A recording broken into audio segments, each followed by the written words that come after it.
Tantor Audio, a division of Recorded Books, presents An Independent Empire, Diplomacy and War in the Making of the United States, by Michael S. Kochin and Michael Taylor, narrated by Walter Dixon. Introduction. An Independent Empire. The rebellious war now levied is become more general, and is manifestly carried on for the purpose of establishing an independent empire. King George III's Address to Parliament, October 27, 1775. On a frozen morning in February 1807, in a Colorado wilderness, bound in the adamantine chains of winter, Zebulon Pike was informed of the report of a gun. Pike was 28 years old, a captain in the United States Army, and a man devoted to the arts and science of warfare. The son of a military father, he claimed to have read every book which could be procured in the French and English language on my profession. Pike was also a celebrated pioneer of the new American West, who had led a damned set of rascals to the headwaters of the Mississippi River in 1805. On this cold February morning in 1807, when a gunshot broke the hibernal silence, Pike was the commanding officer of another daring frontier expedition. But Captain Pike was in the wrong place. 8 months previously, he had received his orders from General James Wilkinson, the senior officer of the Army. Pike's destination was the west of Louisiana, the vast continental territory that the United States had just acquired from Napoleonic France. Ostensibly, the purpose of the mission was scientific. "In the course of your tour," wrote Wilkinson, "you are to remark particularly upon the geographical structure, the natural history, and population of the country through which you may pass." The American explorers were instructed to take particular care to collect and preserve specimens of everything curious on the mineral or botanical worlds which can be preserved and are portable.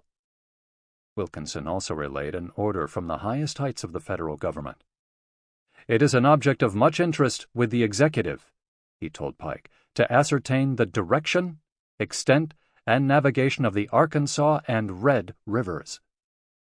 Having overseen the Louisiana Purchase in 1803, President Thomas Jefferson now wanted to know what he had bought. However, Wilkinson's orders also came with a warning. "The head branches of the Arkansas and Red Rivers," he advised, "were approximate to the settlements of New Mexico, the Spanish colony that stretched from Juarez in the south to present-day Colorado in the north." Pike was cautioned to move with great circumspection, to keep clear of any hunting or reconnoitering parties from that province, and to prevent alarm or offense. The Spanish government in New Mexico was not to be disturbed, for the affairs of Spain and the United States appear to be on the point of amicable adjustment. Wilkinson emphasized how President Jefferson wished to cultivate the friendship and harmonious intercourse of all the nations of the earth, and particularly our near neighbors the Spaniards. In other words, Pike was told not to cross the Spanish border, and, if that was impossible, not to get caught. The Pike expedition left Fort Bellefontaine on the south bank of the Missouri River in July 1806. Besides 51 Osage Indians who had recently been ransomed by the United States, Pike took with him 2 lieutenants, 1 surgeon, 1 sergeant, 2 corporals, 16 privates, and 1 interpreter. At first, the expedition enjoyed no little success. Pike's men returned the Osages to their homeland, and then forced the Pawnees of southern Nebraska to raise the American flag in place of the Spanish. Yet, by late October, the expedition had split in 2. 5 men and 2 Osage scouts followed Lieutenant James Wilkinson, the son of the general, back down the Arkansas River, while 13 enlisted men, the surgeon, and the interpreter plowed on with Pike. From here, wrong turn followed wrong turn. Soon caught between the wilds of winter and the insolence, cupidity, and barbarity of the savages, Pike and his men resolved to build a stockade in a small prairie on the west fork of the Red River. As the palisades rose from the ground, Pike spent his days reading, hunting deer, and refreshing his memory as to the French grammar. Heeding some of his instructions from Wilkinson, Pike also investigated the wild terrain around his base, marveling at the numerous springs which issued from the foot of the hill opposite to our camp, which were so strongly impregnated with mineral qualities as to keep clear of ice. This serene exploration was not to last. In mid-February, during one of his many sorties, Pike and a companion were spied from the summit of a hill by a Spanish dragoon and a civilized Indian. Mindful not to give alarm or offense to America's neighbors, Pike strove to lose the scouts to avoid further exposure. But the Spaniard and the Indian would not be deterred. Giving chase through the ice and snow of the cold western winter, they pursued Pike at full charge, flourishing their lances. And when at last the four met in a ravine, pleasantries were exchanged only with great precaution. The tension eased. Pike invited the Spaniard and the Indian back to the American stockade, and his unwelcome guests eventually left without incident. But Pike was unnerved. He now feared another attention from the Spaniards or their emissaries, and so, later that month, when his lookout heard gunfire and reported the approach of strangers, Pike was not surprised. The strangers were Frenchmen in the service of the Spanish crown, and they claimed to come with an offer of help. The Utah Indians, they told Pike, were planning to attack the Americans, but the benevolent governor of New Mexico, Joaquin del Real Alencaster, would not stand for such atrocity. 50 dragoons were being sent to the aid of Pike and his men. The promised dragoons arrived almost immediately, and with them, ominously, were 50 mounted militia of the province, armed in the same manner, viz., lances, escapates, and pistols. Unable to protest, Pike welcomed the Spanish officers inside, and they breakfasted on some deer, meal, goose, and some biscuit. The Americans hoped that if they parleyed, and if the Spanish simply returned to New Mexico, a diplomatic crisis could be avoided. But this hope proved false. "Sir," the Spanish told Pike, "the governor of New Mexico, being informed you had missed your route, ordered me to offer you, in his name, mules, horses, money, or whatever you may stand in need of to conduct yourself to the head of the Red River." "What?" interrupted the American. "Is this not the Red River?" "No, sir," came the reply. It was the Rio del Norte. Pike, the great explorer, was mortified. He had confused the rivers and inadvertently erected his palisades on Spanish soil. "I ordered my flag to be taken down and rolled up," he noted, feeling how sensibly I had committed myself in entering their territory. Pike and his men were promptly arrested and marched southward through Santa Fe and Albuquerque, coming at last to Los Cabos in Chihuahua. It was not until July, 5 months after his apprehension, that Pike was returned to the United States, appropriately on the Red River in Louisiana. Pike's abortive foray into the West might be considered a curious place to start any history of the United States. Certainly the Pike expedition is much less known than the widely lauded Lewis and Clark expedition, and for good reason. Meriwether Lewis and William Clark charted a course from St. Louis to the Pacific Ocean and back again, laying the path for the westward expansion of the United States, and so their names belong to the American pantheon. Zebulon Pike got lost, captured, and humiliated. His reputation for posterity was secured only at the Battle of York, 1813, where he was fatally wounded during the American victory over the British. Yet of these two explorations of the American West, the Pike expedition better reflects the early imperial history of the United States. In trying to conduct official business in alien, unforgiving environments, Pike was undermanned and under-resourced, just as the early federal government struggled to impose order on the enormous American continent. On his travels, Pike was obliged to deal with Native American tribes, both friendly and hostile, just as the federal government was forced to treat and fight with the Iroquois, the Western Confederacy, the Creeks, and the Seminoles to the east of the Mississippi River. Pike also struggled to avoid conflict with a rival empire, just as the United States sought to avoid open war with the British, French, and Spanish. The failure of the Pike expedition remains a salutary reminder of the uncertain prospects of the early republic itself. Indeed, the transformation of 13 British colonies into the United States of America, and then into one of the great powers of the world, is the most remarkable story in modern political history.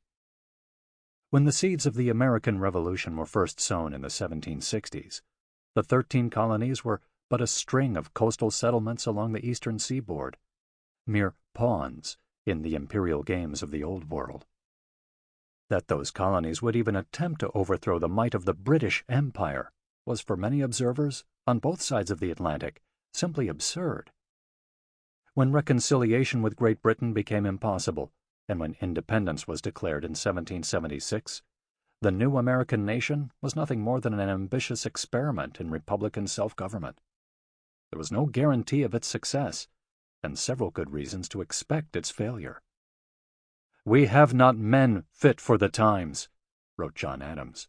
"We are deficient in genius, in education, in travel, in fortune, in everything. I feel unutterable anxiety." Nevertheless, despite Adams's pessimism, these United States of America, a term first coined by Jefferson in June 1776, quickly became what George III feared, an independent empire. By 1826, after only 5 decades of independence, the American Union had become the imperial master of much of North America and the self-proclaimed guardian of the Western Hemisphere. Diplomacy and war were essential to the creation and the survival of the United States. It was only with foreign assistance that the Revolutionary War was won. Even when independence was secured in 1783 by the Treaty of Paris, the new republic was surrounded by European colonies and hostile forces. To the north, smarting from their recent defeat, were the British in Canada. To the south, governing the Gulf of Mexico, was Spanish Florida. To the west were Native American tribes and Spanish Louisiana, which controlled the vital conduit of the Mississippi and the port of New Orleans. Independence did not bring security. The initial borders of the United States were painfully vulnerable to European and indigenous forces. "American troops," wrote James Madison, "were an object of contempt to the inimical tribes with which we are surrounded.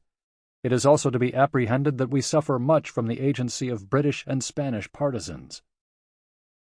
The presence of these hostile powers meant that the United States, the American Empire, could not and did not expand inexorably into a continental vacuum. Territorial growth was not the manifest destiny of the nation. In fact, it required careful planning, negotiation with rival empires, and the steady, guided use of military force. It was not a coincidence that each of the 4 presidents elected between 1800 and 1824 had also been Secretary of State. More prosaically, but no less importantly, the United States needed to make international trade deals. Although possessed of an abundance of natural resources, the American economy, where it went beyond the bountiful but cash-poor agriculture of Western settlements, was commercial and mercantile. The clear majority of Americans lived within 50 miles of the eastern coast, and all the leading cities, Boston, New York, Philadelphia, Charleston, and Savannah, were ports whose merchants depended upon international custom. Yet by declaring independence from Great Britain, American merchants were denied favorable terms of trade with the British and the remaining colonies. This was potentially disastrous, because from the first tobacco planted in Virginia to the first ships launched in Massachusetts, the American economy had been designed to supply the British Empire. American diplomats urgently needed to negotiate better access to British markets, to make deals with other European nations, and even to arrange the protection of American shipping from the pirates of the West Indies and North Africa. Most significant of all, by trying to build a federal government to support and sustain its independence, the United States was obliged to answer 3 challenges that faced all aspiring masters of the North American continent. First, how to best acquire new lands while defending settlers from hostile Native Americans and other foreign powers. Second, how could political and military control be exerted over distant and extensive territories? Third, what was the most appropriate and affordable system of government that could unite such a diverse nation?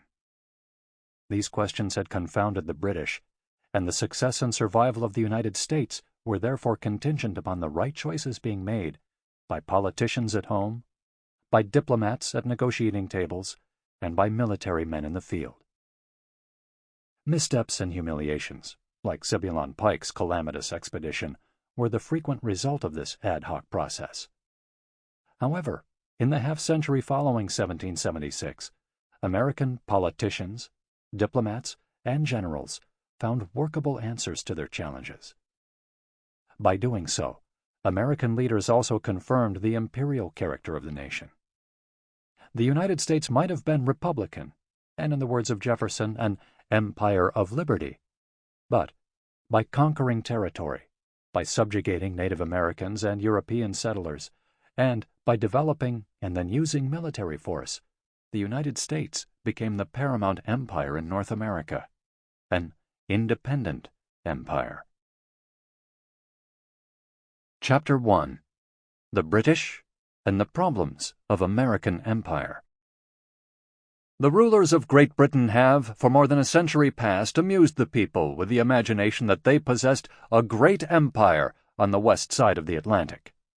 This empire, however, has hitherto existed in imagination only.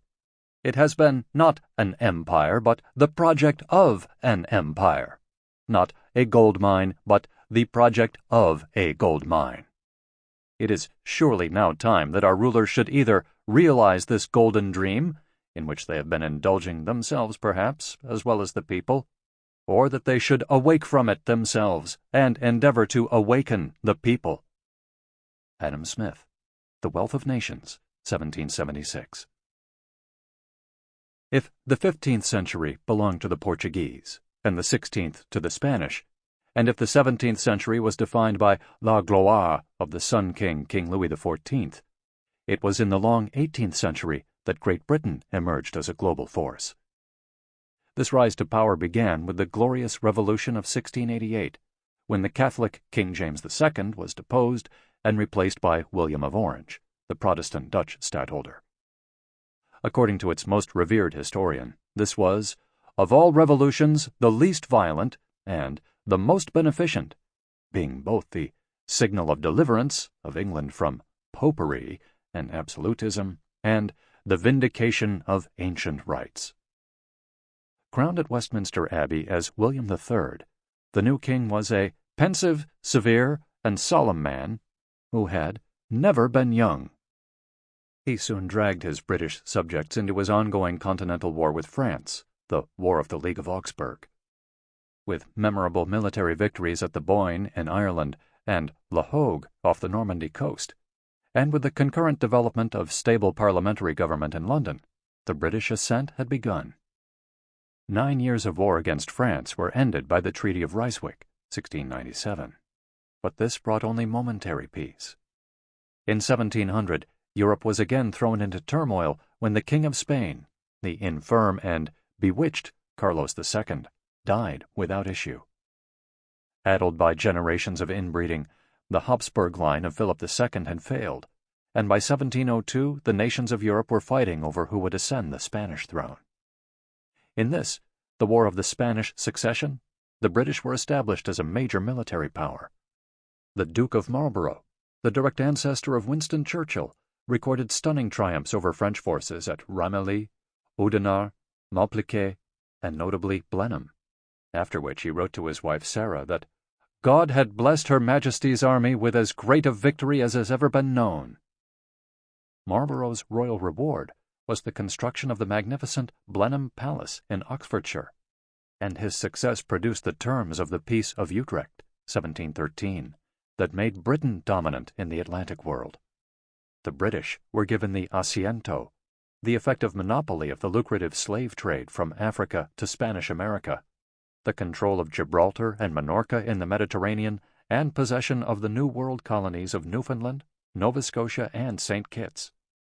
With the death in 1714 of Queen Anne, the last Stuart monarch, the British throne passed to a middle-aged German prince of the House of Hanover. George I was far from the model king. He was deeply stupid, indolent, and irascible. He could speak not a word of English, and his divorce and imprisonment of his wife had earned him a justified reputation for vengeful cruelty. He was, however, Protestant, and that mattered most. George I was also the first British monarch to have a prime minister, with Robert Walpole establishing power in the wake of the financial crisis caused by the South Sea bubble. In the reign of his son, George II, there came the War of the Austrian Succession, 1740–48, which saw the king himself lead troops into battle at Dettingen in Germany. Despite British defeat at the Battle of Fontenoy in present-day Belgium in 1745, the Treaty of Aix-la-Chapelle, 1748, allowed the British to renew the Asiento and to regain the Indian city of Madras. George Friedrich Handel, who had written Zadok the Priest for George II's coronation, celebrated the peace by composing Music for the Royal Fireworks. In domestic politics, the reigns of the first two Georges were not without drama. In both 1715 and 1745, the Hanoverian monarchy was challenged by the rebellion of Jacobites, who remained loyal to the deposed Catholic line of the House of Stuart. The latter of these risings was led by the young pretender, Bonnie Prince Charlie, but a decisive victory for governmental forces at Culloden in the Scottish Highlands meant that Britain's constitutional monarchy survived and grew stable. The British ascendancy was confirmed by the 7 Years' War, 1756–63, begun under the reign of George II and concluded by the Treaty of Paris, of the accession of his grandson, George III. Known in North America as the French and Indian War, this was a global conflict, the First World War. Its theaters ranged from Quebec to West Africa, from the cockpit of Europe in the Netherlands to the subcontinent of India, and the British left these battlefields as the world's leading political, commercial, and colonial power. National heroes were made of James Wolfe, who died on the plains of Abraham outside Quebec, and Robert Clive, the Commander-in-Chief of British India. By the terms of the peace, Great Britain won recognition of its Indian enclaves and gained control of French Canada, a host of Caribbean islands, and the 2 Floridas, East Florida and West Florida, on the Gulf of Mexico. Even more significantly, the French were humiliated. Yet such was Britain's position of strength that many regarded the Treaty of Paris as a diplomatic failure. One truculent observer even wrote that its terms had drawn the contempt of mankind on our wretched negotiators. This, then, was the British Empire of the 1700s, unmatched in extent and wealth, and a global power without peer. The growth of the British Empire, however, had come at a cost. To finance the 7 Years' War, the government had borrowed extensively from domestic and Dutch bankers, causing the national debt nearly to double, from £72 million sterling in 1755 to almost £130 million in 1764. Moreover, with the addition of French Canada to the American colonies, the ongoing expense of defending this transatlantic empire had increased enormously. The government calculated that it would cost more than £220,000 per year to station 10,000 additional troops in North America, and this deployment was rendered all the more urgent by the outbreak of Pontiac's rebellion in 1763. Here, the decision of the British General Geoffrey Amherst to stop traditional payments and presents to Indian allies had provoked a confederacy of Native Americans into attacks on British forts and towns throughout the Great Lakes region. All but 3 forts were destroyed, and more than 2,000 settlers were slain. Amherst elected to respond in kind. "I am determined to take every measure in my power," he declared, "not only for securing and keeping entire possession of the country, but for punishing those barbarians who have thus perfidiously massacred His Majesty's subjects." The British general even tried to pioneer the egregious art of biological warfare, asking one of his colonels, "Could it not be contrived to send the smallpox among the disaffected tribes of Indians? With Pontiac threatening the security of the American colonies, it was incumbent upon George Grenville, who had replaced the unpopular Earl of Bute as Prime Minister, to find new means of financing the defense of Britain's Western Empire. Taxation and trade. Before 1765, the American colonies had been tightly bound into the British imperial economy, and so to the British exchequer.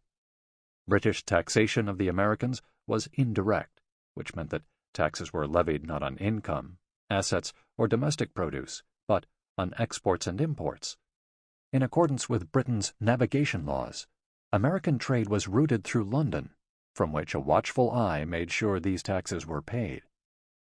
Besides this, American industrial development was discouraged by a ban on competition with British manufacturers.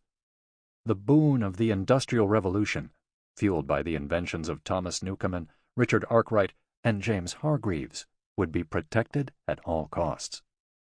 American exportation to Britain of certain goods, grain, and meat was meanwhile outlawed completely. Not yet the free trade nation of David Ricardo and Richard Cobden, Great Britain in the 1760s was protectionist and jealous, even of its own colonies. All this chafed the Americans, but British economic policy was tolerated because it was imperfectly enforced and easily circumvented. Smuggling, for instance, was rife along the eastern seaboard, and shipping illicit rum and molasses from the West Indies was a popular and profitable display of defiance. When the British Parliament passed the Stamp Act in 1765 to raise money for the defense of the American colonies, it represented something different. It was the first attempt to impose direct taxation upon the colonists.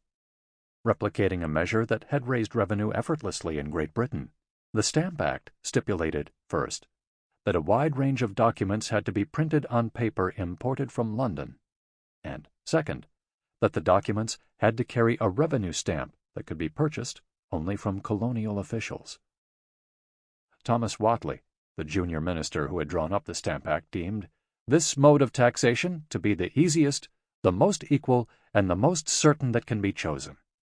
The ministers cleared the proposal with the agents of the colonies in London, who raised no objection. When it reached the colonies, however, Americans protested that this parliamentary direct taxation scheme was unconstitutional because the colonists were not represented, notwithstanding the British counter-argument of virtual representation, in Parliament. The scenario prompted many well-read Americans to recall the personal rule of Charles I and the ship money controversy, when coastal areas of England were taxed by the king without legislative consent. The comparison might have been apt, but London still expected the colonists to pay up.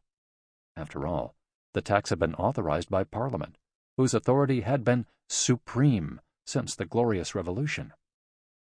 Many at Westminster also blamed the Americans for starting the 7 Years' War in the first place, so they believed the colonists should pay for what they had brought upon themselves.